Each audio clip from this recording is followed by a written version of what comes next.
listen. Never in my life associated the word boring with baseball. We know what's up. Me? Yeah. Famous? Yeah. And I'm like giddy over there smiling like, we're about to win this shit. Did everyone give you crap? Give me a good host story. I'm not picking it up. We both love the game. We talk about it every day. Get on baseball. Having some popcorn, you're fooling around your phone. I'd have to wait in line for 3 hours. Hang on, because it's about to be a wild ride. Another episode of Pitch and Moan. I am your host, Courtney Finnicum, and there's not a whole lot of people that I would rather have on my podcast than the great Cincinnati Reds manager, Terry Francona. Terry, welcome back on the show. How are you? Courtney, thanks so much. That's you can introduce me anytime you want. That's good for my ego. So thank you. Well, and it's good for my ego to have you on my show. You know that. I mean, it's not every day I can have someone of your ilk to talk to about baseball. And I love that. You know that. Well, don't use words like ilk because I don't know what that means. So we got to get that straight away right now. We're already on a good start. Here. That's tremendous. Well, it is officially the off season. Finally, we've made it.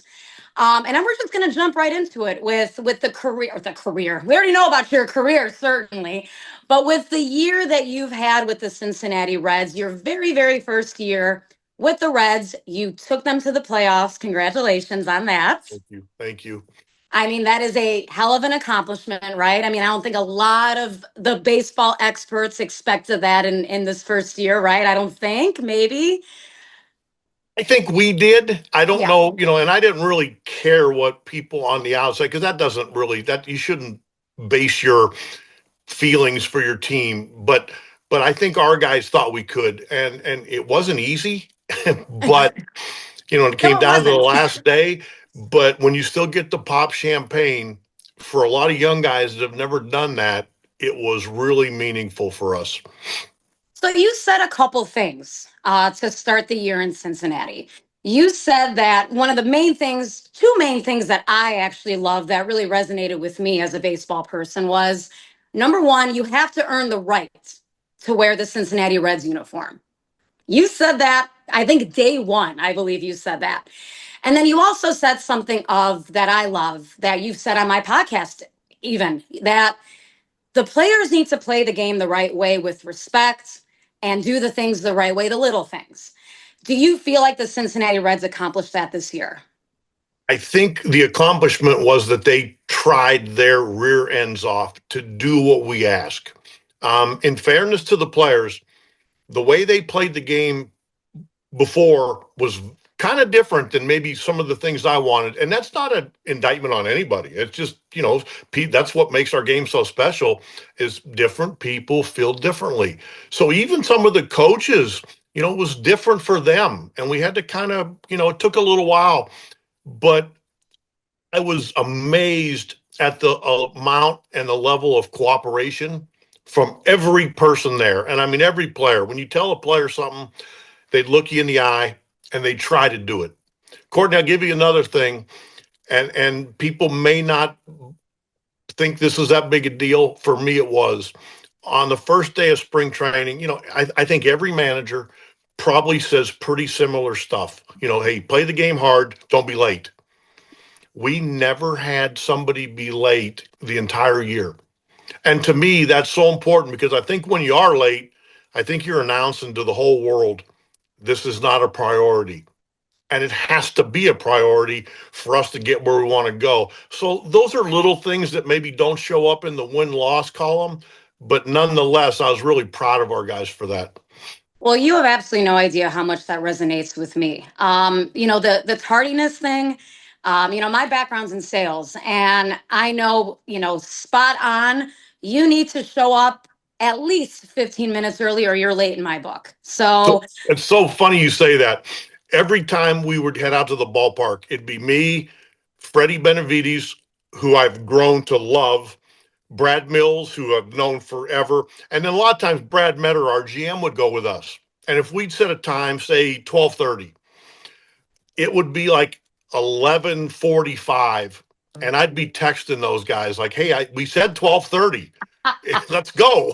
and Well, you know, you even did that to me today with the podcast link. You're like, okay, Courtney, I haven't received the link. What's going on here? And I'm like, I absolutely love that because it shows you're organized. It shows it's a priority, like you said, and that makes a difference. And you said it's a little thing. To me, that's not a little thing.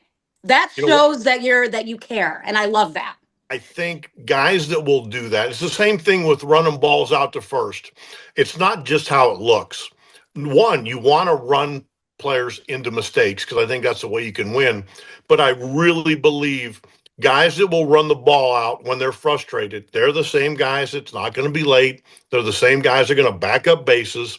They're going to play through frustration. So there's a lot more to it than just how it looks.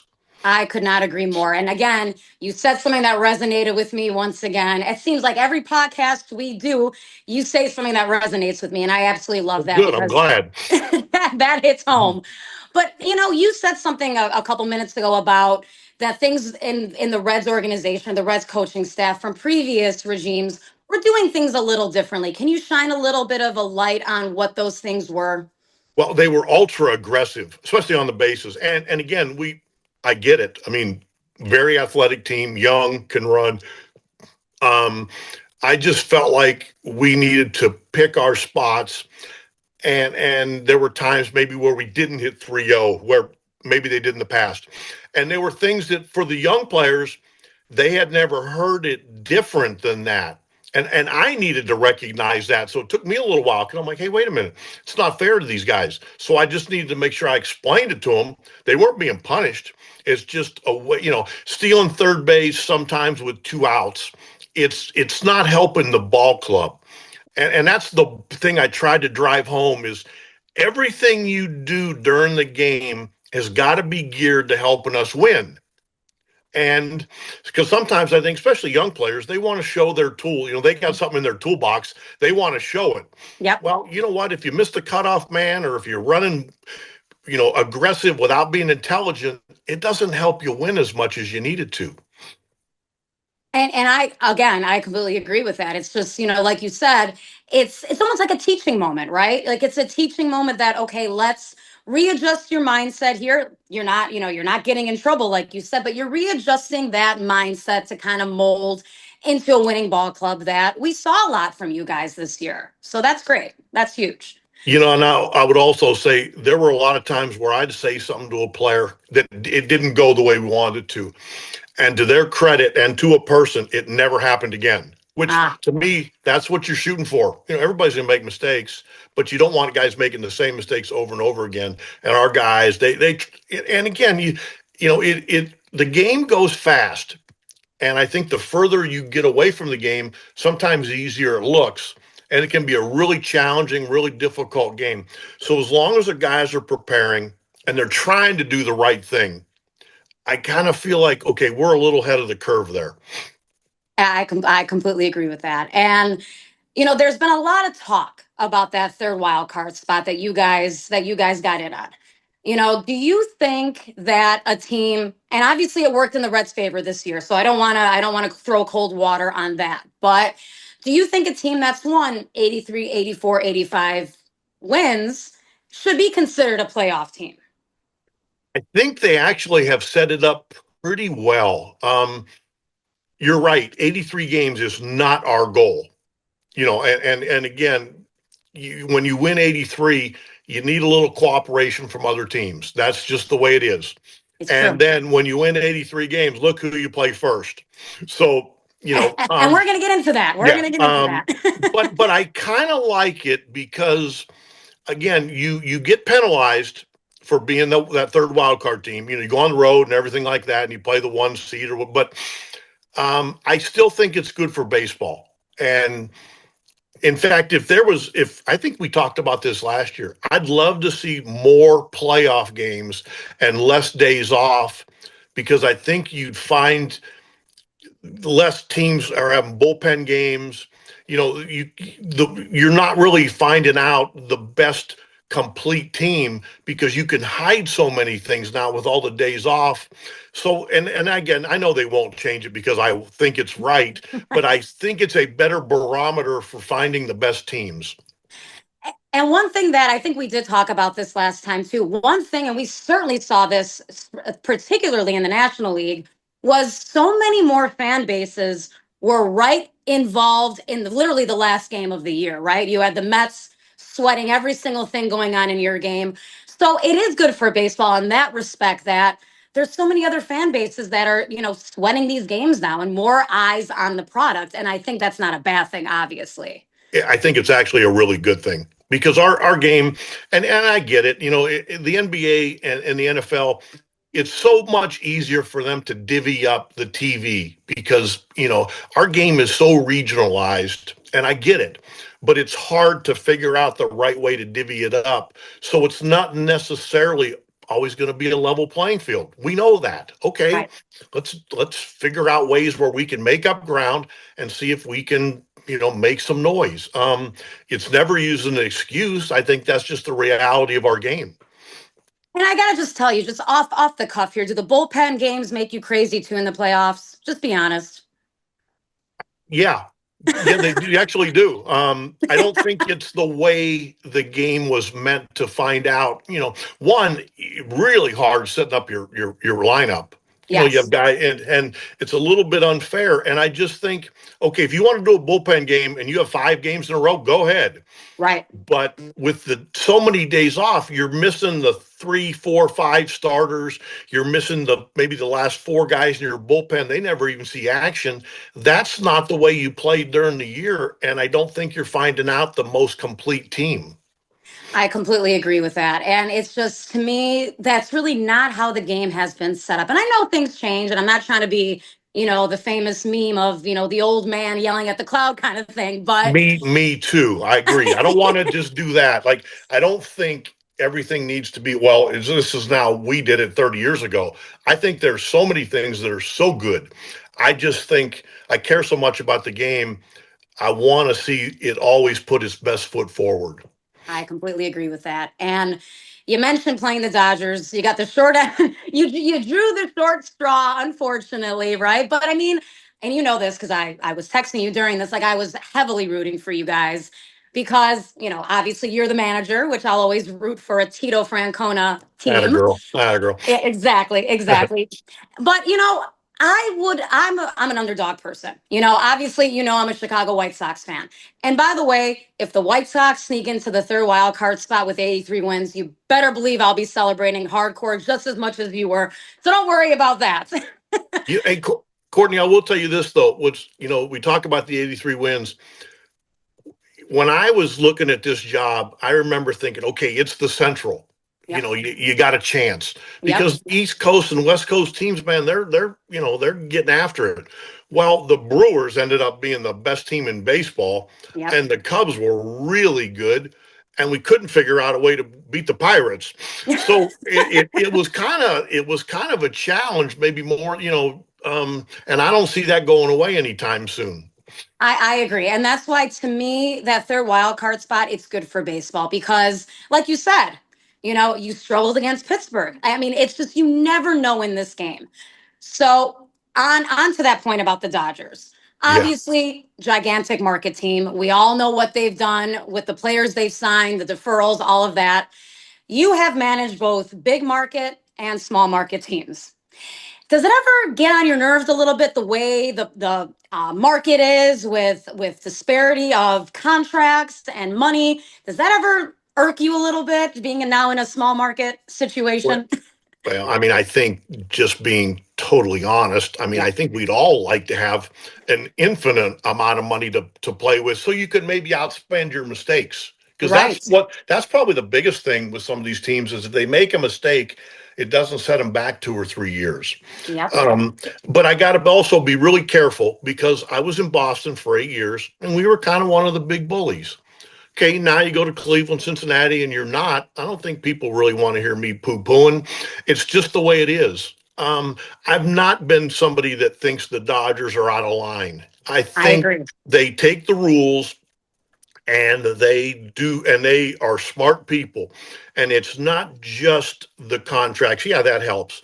But they've also, their player development has been phenomenal. So now you're running guys out there like Mookie Betts and Shohei and, all these Max Muncy and Freddie Freeman, but you also have guys like Andy Pajes and young guys that, some of these arms, man, they just keep bringing guys that are throwing 100. So they're doing a lot of things right besides just spending money. And that's a huge part of the game, too. Obviously, you have to develop your own players. And the Reds have done a nice job of that, right? The Reds have had a very nice little farm system come up and have contributed with the team. But I also feel like in this day and age, with the way baseball is, you also have to find and sign impactful free agents. And obviously, the Dodgers do that. And one thing that I loved that the Reds did is they knocked out the high-powered New York Mets team. Like, talk about big market spending money. I mean, we all know the Juan Soto contract. That was part of my thing with the Reds. It's like, okay, you've spent all this money and you're going to be sitting home and watching the small town Cincinnati Reds play in the playoffs. And I love that. I think that's good. Well, and I tried to tell our guys, like the last 3 or 4 weeks of the season, I said, guys, it's so much fun showing up to the ballpark, being nervous, having a little anxiety because everything you do matters. And our guys did a great job of it. They handled it really well. They played baseball. And because that's what it comes down to. And that last couple of days in Milwaukee, I was so nervous, not to the point where you don't enjoy the game, but it's just like you care so much. I mean, I had one eye on the scoreboard.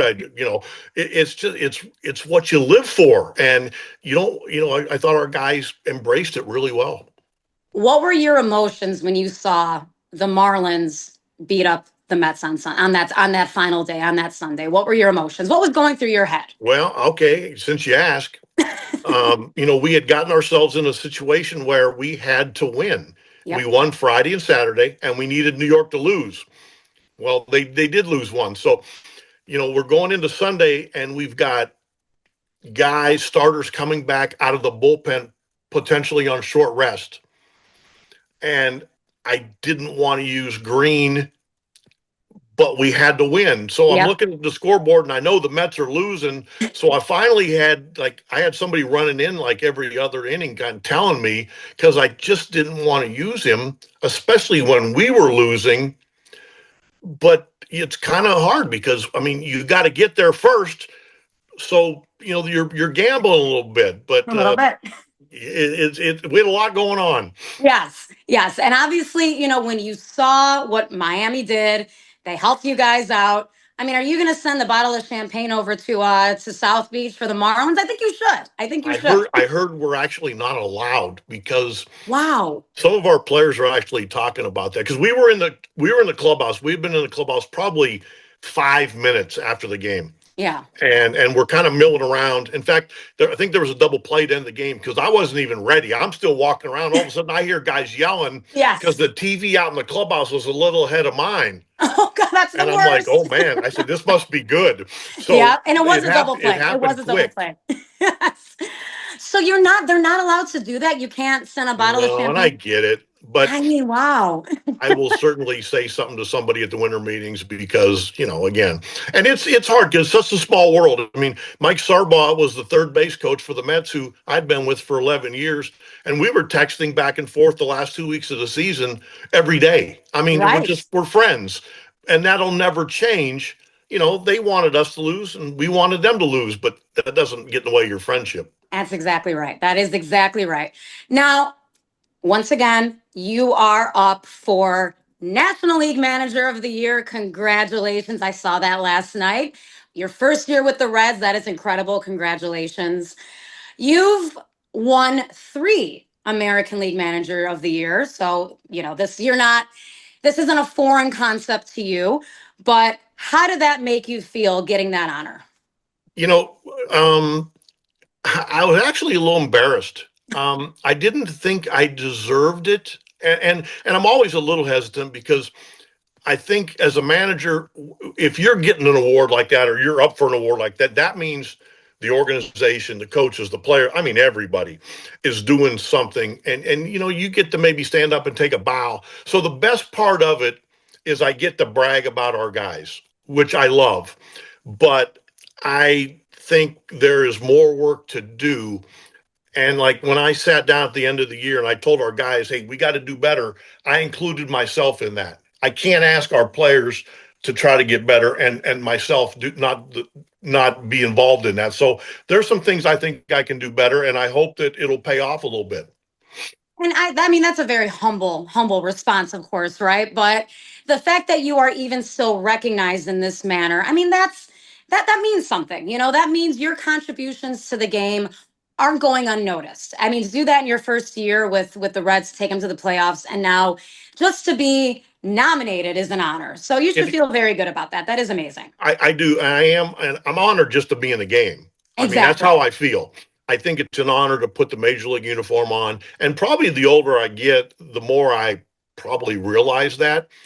And I think for our guys, you know, because we've all seen, you know, the world's changing. It's not it's everywhere. Yes. And I loved our guys so much because they were such a respectful group of kids. And some of them are kids. You know, we had guys like Nick Martinez who, when he pitched, I loved it because I knew he was having a ball out there. We had bullpen guys like Emilio Pagan and Tony Santillan who took the ball so many days when they shouldn't have. But that means a lot. And to me, when you have guys that care that much and they're that invested, it gets me kind of excited. You know, and there's been rumors, obviously, already. I mean, we literally are just starting the offseason officially now. You know, there's already been rumors about Hunter Greene potentially being traded. I'm sure you've heard. Yeah. have you not heard rumblings about this? No, yeah, but I don't think that those things are going to. Pitching is too hard for us to acquire through free agency, and we're fortunate that we've developed some pretty good starting pitching, and they look like, you know, they're like Nick Lodolo and Andrew Abbott. They took big steps forward. We got to keep Hunter on the mound because when he's about as good as anybody. You know, Chase Burns is coming. Now, the thing we have to do, we have to develop more bullpen arms. If you have to go out and pay for one, the volatility of it from year to year is absurd, and the prices are absurd. So the more you can develop, the better off you are. Well, and that's one thing that I was preaching a lot during this postseason that I think we have seen is how important the bullpen truly still is. I mean, the game has changed as we've talked about, but that is one thing that has stayed the same. You need bullpen arms. You need a shutdown bullpen to succeed. I could not agree more. You know what, Courtney? We the last 3 weeks when we played pretty well, and part of the reason is you know, Nick Martinez had gone to the bullpen, and that was voluntarily, which that's a whole nother story. That we had Chase Burns, who was coming back from an injury, but he was in the bullpen, so we were able to not just lean on a couple guys. Our bullpen got a lot deeper, and we had chances to win games. Even maybe we were down 1 or 2, we could hang in games and give ourselves a chance to win. So Nick Martinez moving to the bullpen, you think that really solidified your last 3 weeks of the season? He came in at the trade deadline. I remember this, the night of the trade deadline. We made a trade for a starting pitcher, and he came in, and we had a beer, and we're sitting there in our shower shoes and underwear. And he's like, hey, you do with me what you want. He goes, I will do whatever. And, you know, a lot of people talk the talk. This kid's as legit as, I mean, it makes me want to go do my job better. Like, I mean, I get all revved up when I start because it was so real and it was so good. Shoot, even at my age, you kind of learn some things from guys like that, and it's pretty exciting. And I told him at the end of the year, you know, there's a decent chance he outprices himself from us. And for his sake, I guess I hope he does. For our sake, I want him back so bad because, you know, part of me wants to adopt him. And you know, just when you have guys like that, I'm like a guy like Brent Suter. Brent Suter did things in the clubhouse that went beyond his ERA, and they're real. And you can't maybe put a number on the evaluation of it, but it's real, believe me, and it really helps. Well, and you mentioned Nick Martinez pricing himself out potentially. See, this is part of the issue. Small market, big market. We come on, but I get it. I get it. Um, Recently Netflix came out with a documentary about the Montreal Expos. Have you seen this yet? No, I heard about it though, but I have not. Is it more about like later on with the Expos, like in the 90s? Yeah, it's more about what killed the Montreal Expos. And I know a lot of people obviously know your managerial career, but you had a baseball career as well, a player's career as well. And you played for the Expos and you were playing there. I mean, your rookie year, I believe, was their second best year in franchise history. So you saw a lot up in first hand impressions of what was going on there.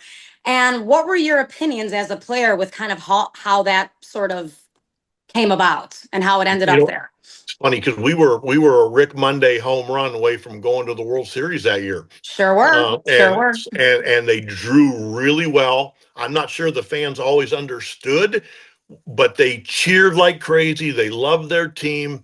Um, when you first get there, it's a little different. I mean, like, it's like you could go play winter ball. It felt like a little bit because again, and it's different now because this is a long time ago, Courtney. I mean, Right. like the wives had to go down to cross into Vermont to get the good kind of potato chips and things and things like that are different now. But the teams were really close because you kind of had to be. Everybody lived together. And it's anytime it's your first team, it's a lot like family. And we were really good. We just weren't always quite as good as maybe the Phillies or the Pirates, or the Cardinals. But it was good baseball, and it was fun baseball. You mentioned about how the crowds were, I mean, fans did show up in Montreal. People forget that. And when they did show up, they were loud. I mean, they were invested and they were loud. I think we were averaging about 2.5 million each year I was there, and it wasn't the greatest ballpark in the world. It was kind of cold and it was a little, the roof didn't work. But no, they came and they loved the Expos. That's why I felt bad. I think it was 94, the strike, I think really, really gotten because they had a good team. Yes, they did. And they had a great manager and they had great young players. And I think that kind of soured the fan base there.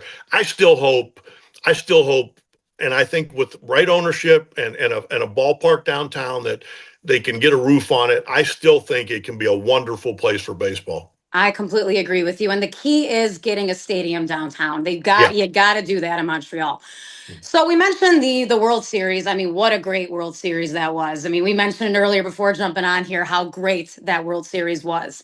Now, as a very, very veteran manager of the game like you are, did you, while you were watching that series, were there instances where you were maybe thinking, well, I would have done this differently? Or were there times where I'm putting on the spot? I know that. That's okay.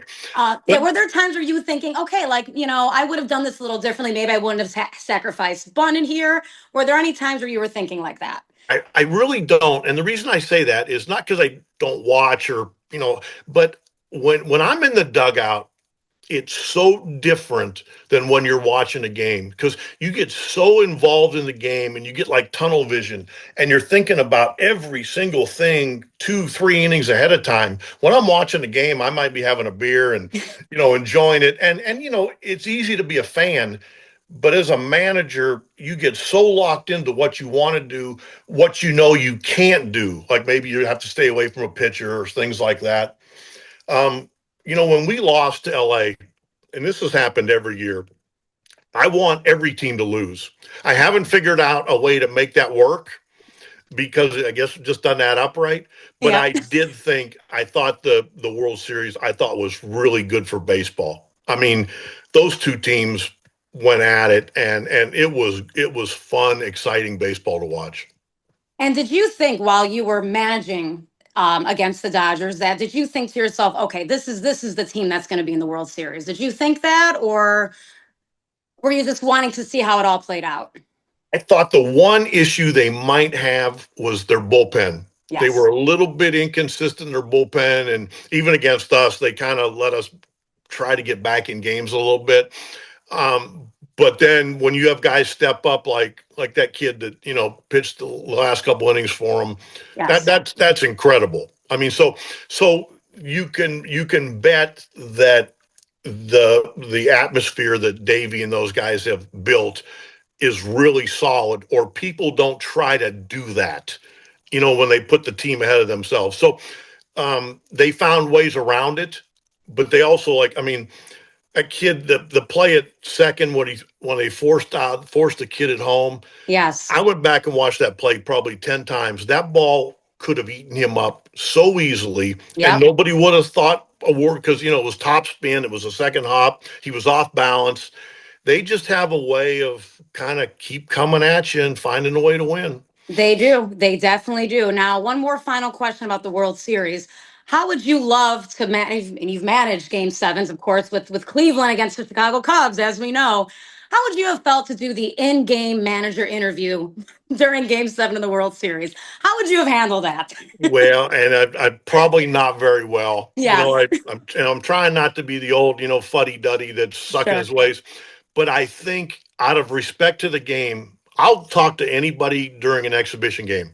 But when it's our game, if something ever, it's like miking up a player. If a player ever made a mistake, I just don't think it's fair. I think, if you want to do it in between innings, okay, I'll give a little bit, but I can't talk during the game because again, everything you're preaching, then you're not doing it.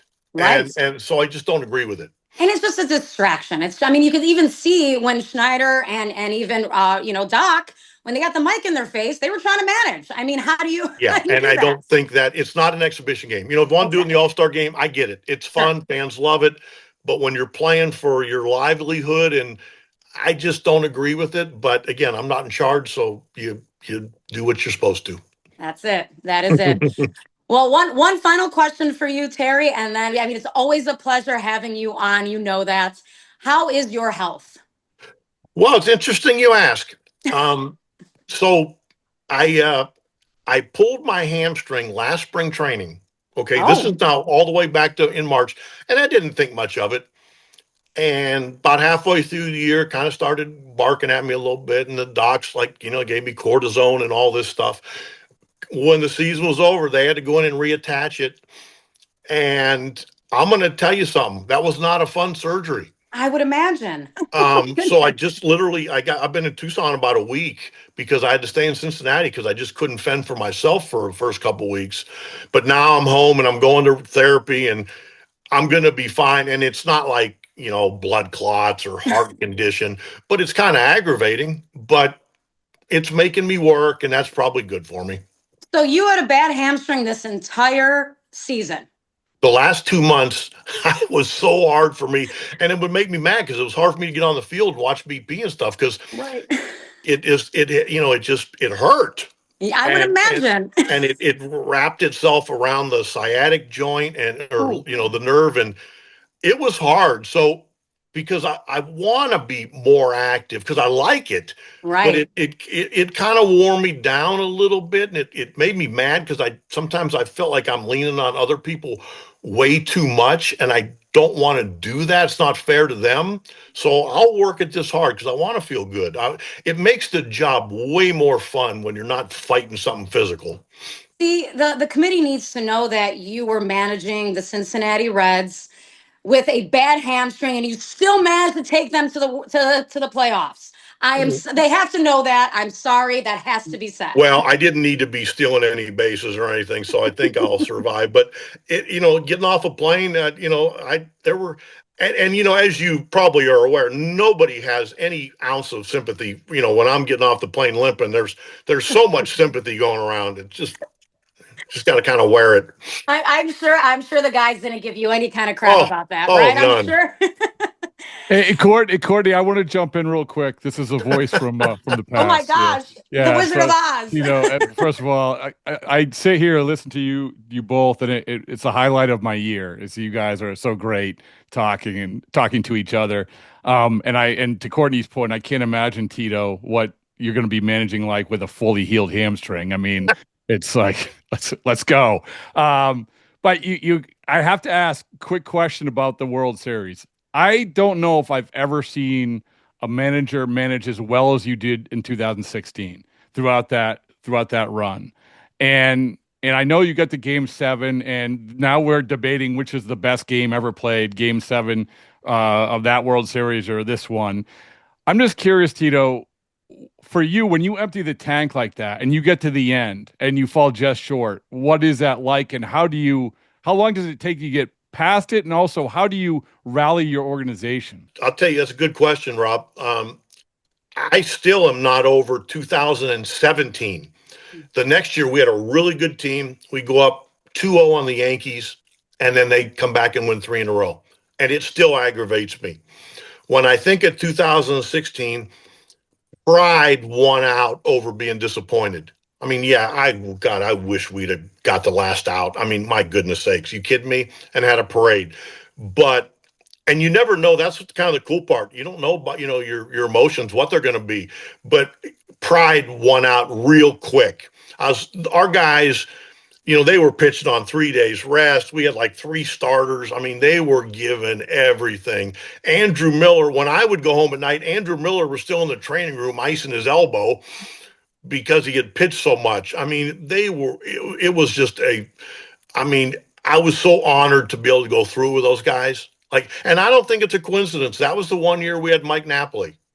And I think when you have guys like that, they carry people in the right direction. And I just remember it's just and he's done that in other places too. I know you saw it in Boston. It's not a coincidence. Mm. And Mike Napoli, he has actually said this. He has said this in interviews. He has said this to a lot of people. He considers you a second father to him. So you should know that.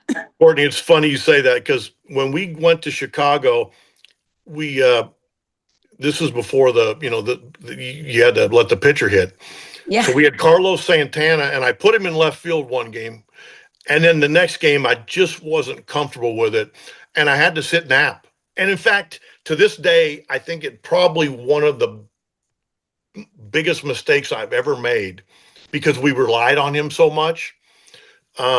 But I knew he was going to be mad.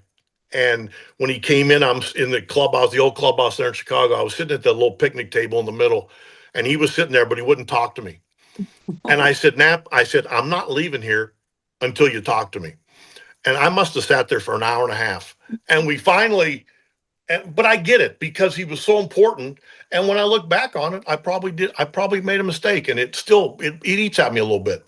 Yeah, but he's on your staff in Cincinnati now, right? So it's all water under the bridge. and I'm glad because he has a special way with players. Our players love him to death. And I told him, I said, Nap, you got carte blanche, man. Go be a good coach. Mm-hmm. And he's about as good a coach as he was a player. So one final question for you, and you're the perfect guy to ask this to. Why is baseball not boring? Oh, for me, a good baseball game, and I'm glad they probably made some of the adjustments they did because games were getting a little long. And when I was part of the game, I never thought about it. But when you start watching games, it's like, there's just a lot of dead time. They've done some things to create the action and make it more concise. But a good game, I don't care what the score is, what the time is. It's just the way it's supposed to be. Like when I see somebody hit a triple and run the bases the right way with their head up, hitting the base with the right foot, to me, that's like poetry. And I think things like that are really cool. I kept calling it baseball arts during the World Series. That's really what it was. So I love the poetry example as well. But you watch Mookie Betts run the bases. Yeah. That's not luck. That's, you can pay a guy as much as you want. They do some things to help you win. Like that 18-inning game, I'm like, you know what? Let this go until 5 a.m. Just let it go. I don't even care. Let it go. During the season, that's a tough one because you're going to have to probably make about 3 roster moves. But I get it. And again, it's you're worn. I was really amazed at how well they both came out the next night and played. I agree. Because I was wondering, the pitching was kind of on fumes and, like Ohtani, and that's a whole nother subject. Yes. But it just amazed me that some of the things they were doing. Well, Terry, you are a legend. As I've always said, it is a pleasure to have you on my show. Good luck with the National League Manager of the Year. You got my vote if I had a vote. You know that.